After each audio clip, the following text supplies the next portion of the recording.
Ever found yourself wedged into a seat that feels like it was designed for someone half your size, knees locked into the tray table, no window to distract you, and just your luck, you're parked next to the bathroom?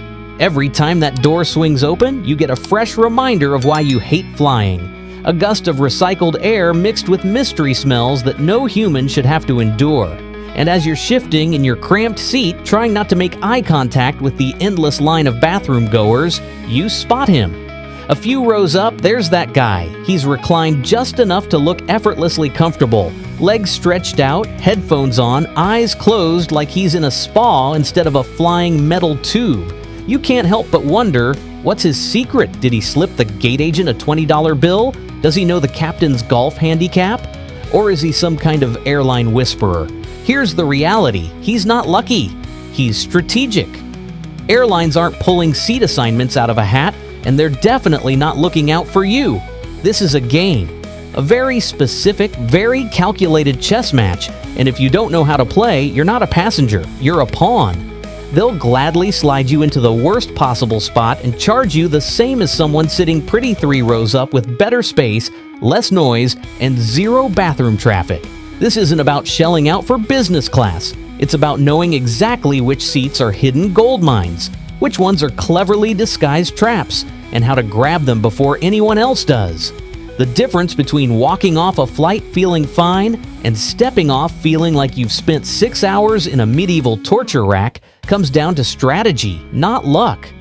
Airlines count on the fact that most passengers won't question the seat map. That's why they dress up mediocre seats with words like preferred or extra comfort, and why the truly great spots are quietly tucked away. If everyone knew the real game, upgrade sales would tank, premium economy would be harder to sell, and all those sneaky fees would take a nosedive, which is exactly why learning the seat game isn't just smart, it's travel self-defense. And lesson 1 starts with the absolute worst place on the plane. Let's start with the seat that could make a monk lose his patience, the very last row. On the booking map, it sits there looking harmless, just another little blue square at the back of the plane. But once you're in it, reality hits. It's not just a seat, it's a non-reclining, permanently upright torture device at 35,000 feet. Your spine is locked in one rigid position for the entire flight, which might be perfect if you're trying to set a world record for longest time pretending to be a statue. But for everyone else, it's a one-way ticket to knots, cramps, and walking like a 90-year-old for 2 days after landing. Then there's the endless parade to the bathroom. It never stops. Every single passenger from the middle and front sections marches right past you. Elbows scrape your armrest, bags swing into your shoulder, and every so often, if you're really unlucky, you catch the sharp edge of the bathroom door as it flies open. The flight attendants try their best, but when you're basically sitting in the bathroom splash zone, there's only so much they can do. And the smells, oh, the smells. You can't unsmell them. They arrive in waves, sometimes faint and fleeting, sometimes bold and persistent, like they've settled in for the rest of the flight. Combine that with the constant noise of flushing, the beep of the occupied sign, and the chatter of people waiting in line inches from your face, and suddenly your cheap seat doesn't feel like such a deal anymore. The cruelest part? You're paying the exact same fare as someone a few rows ahead who's blissfully reclining, sipping a drink, and enjoying an uninterrupted view that doesn't involve a lavatory door. The cruel part? You're paying the exact same price as someone 3 rows ahead who's actually able to lean back, relax, and forget the bathroom even exists. If you must sit in the back, at least go for an aisle seat in the second to last row. You'll still be close enough to deplane last, but you'll dodge 90% of the bathroom-related misery. Now, let's talk about the seats airlines love to sell as premium, but secretly laugh about in the break room. First up, the exit row. Oh, they'll hype the extra legroom like it's a VIP perk. What they don't mention is that you're essentially volunteering to be part of the flight crew if things go south. No biggie, just the small matter of opening a several hundred-pound door in a crisis. And then there's storage, or rather, the complete and unapologetic lack of it. Your bag? Forget sliding it neatly under the seat in front of you. It's overhead bin or nothing.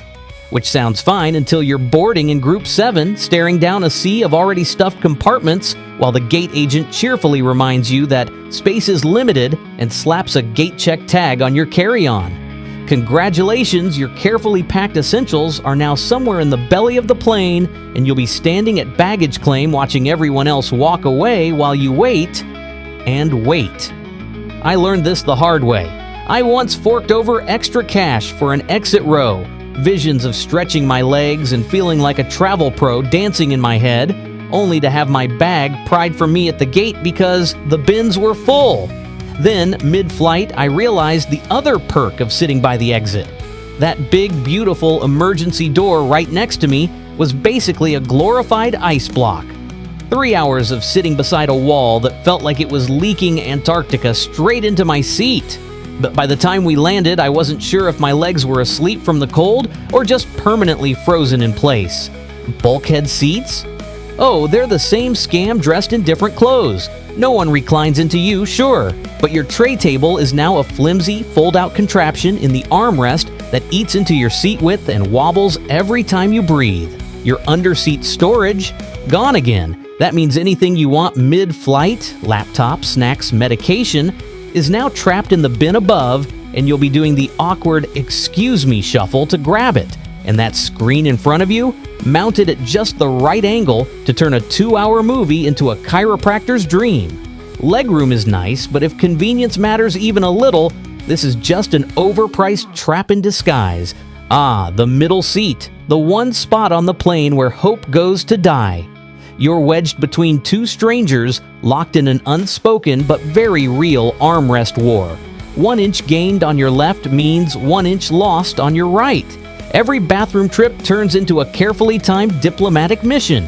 You have to assess who looks more annoyed, tap the shoulder, shuffle past without knocking over drinks, and then repeat the whole awkward process on the way back. But here's what most people don't realize. It's not just about the lack of space. The middle seat is where airflow goes to retire. Those overhead vents, perfectly positioned for aisle and window passengers, but the middle gets the leftovers. Stale, lukewarm, slightly questionable air. If the person next to you is coughing or sneezing, there's no graceful escape route. You're trapped in a germ-sharing arrangement you definitely didn't sign up for. It's also the least psychologically comforting seat on the plane. No window to glance out of when you need a mental break. No quick aisle access when you feel restless. Just you, your tray table, and 2 sets of elbows encroaching from either side. It's a test of patience, posture, and polite endurance. Now, for the twist, there is one scenario where the middle seat is actually the smartest choice, and it all comes down to a sneaky little boarding tactic airlines use called WILMA, Window Middle Aisle Boarding. Sounds efficient, right? Until you realize it's a slow squeeze on aisle lovers. If you're in an aisle seat, you're boarding dead last, which means your precious carry-on is now halfway back in row 28 or getting gate checked. The fix? Book a window or middle seat just to get on earlier, stash your bag, then politely swap with someone who's more than happy to trade for the window. You in the aisle and the bin space. That's checkmate in the seat game. Here's a little secret the airlines will never put in their marketing brochures. There's a Goldilocks zone on most narrow-body planes, rows 6 to 9. Not too close to the front where you're surrounded by families with restless toddlers. Not too far back where you're fighting for overhead bin space. You board early, you deplane fast, and you're usually sitting over or just behind the wing, aka the plane's center of gravity, where turbulence feels less dramatic. Now, if you're on a wide body, there's an even bigger jackpot, the single center aisle seat. It's the aisle without the constant "excuse me" interruptions, perfectly placed for quick service, and one of the smoothest rides on the aircraft. But these seats are like unicorns. They disappear the second online check-in opens. That's why you set an alarm for exactly 24 hours before your flight. Coffee in hand, ready to click like your comfort depends on it. Because it does. If you've ever booked a seat based solely on the airline's little cartoon plane diagram, you've basically walked into a trap with your eyes wide open. Those cheerful little icons and preferred seat highlights, they're marketing in disguise. Half the time, those seats are right next to the galley, where you'll be serenaded by the clanging of meal carts and the gentle thud of the drinks trolley smashing into your elbow at 30,000 feet. The other half, you're sitting in front of a misaligned window, so you get all the blinding sunlight and zero actual view. That's why the seasoned travelers, the ones who seem to always be in the good seats, don't rely on airline seat maps at all. They use Seat Guru. You type in your exact flight number and it spits out a color-coded seating map of your actual plane. Limited recline, bright red, extra noise zone, yellow warning, perfect seat with extra space, glorious green. It's basically X-ray vision for aircraft seating, and once you've seen what's really going on, you'll never look at the airline seat map the same way again.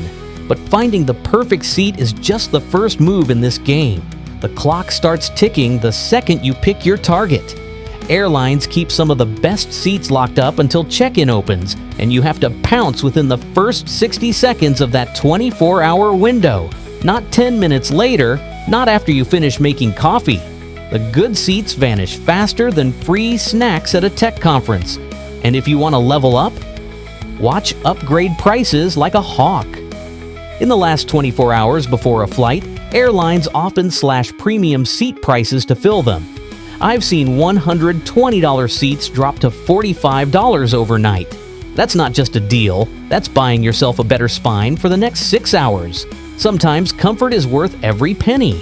So here's the quick recap. Your comfort in the air is less about luck and more about strategy. The wrong seat can turn your flight into an endurance test, but the right one can make even the economy feel tolerable. Use Seat Guru before you book. Know your sweet spots. Row 6 to 9 on narrow bodies, single center aisle on wide bodies. Master that 24-hour check-in sprint. And always have a plan for Wilma boarding so your bag doesn't end up 2 zip codes away. The airlines are counting on you to just accept whatever seat you get, but now you've got the playbook they don't want you to have. So tell me, what's the absolute worst seat you've ever been stuck in? Drop your horror story in the comments, and if you picked up a few tricks here, hit that like button and subscribe for more travel hacks that keep you 3 steps ahead of the system.